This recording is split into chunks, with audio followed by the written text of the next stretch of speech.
میرے محترم بھائیوں، جتنے لوگوں کے کمر میں درد ہے، دوائیوں کے چکر میں نہ پڑو، لمبا سجدہ کرو کمر کے درد کے لیے۔ یہ میری کتاب ہے، اس میں نے بتایا ہے صرف سجدہ کرنا 80 بیماریوں کا علاج ہے۔ کمر کا درد، میرے محترم بھائیوں، 10 طریقوں پہ سجدہ کرو۔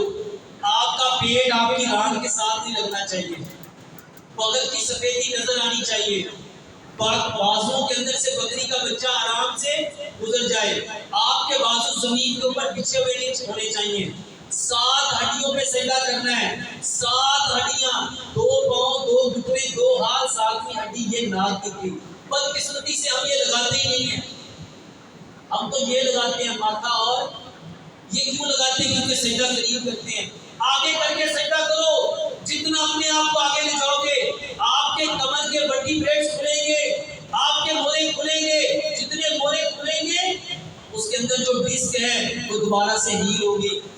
اپنے پیروں کی انگلیوں کو زمین کے ساتھ چپکا کے رکھو، پیروں کی ایڑیوں کو ملا کے رکھو اور زمین کی سختی محسوس کرو، اور تم میں سے کوئی بھی آنکھیں بند کر کے سجدہ نہ کرے۔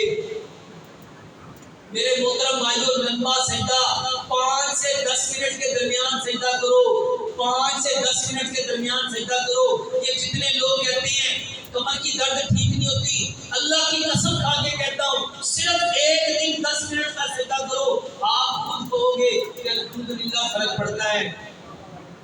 بہت سارے لوگ بیلٹ پہن لیتے ہیں، جو لوگ نماز میں سجدہ نہیں کر سکتے وہ اپنے بیڈ پہ الٹا لیٹ جائیں، اپنی ٹانگوں کو سمیٹ لیں، اپنی ہپ کو اوپر اٹھا لیں، اپنے ہاتھوں کو آگے کر کے لے جائیں اور سجدہ کریں۔ یقین جانیں آپ خود بتائیں گے کہ کتنا فرق پڑتا ہے۔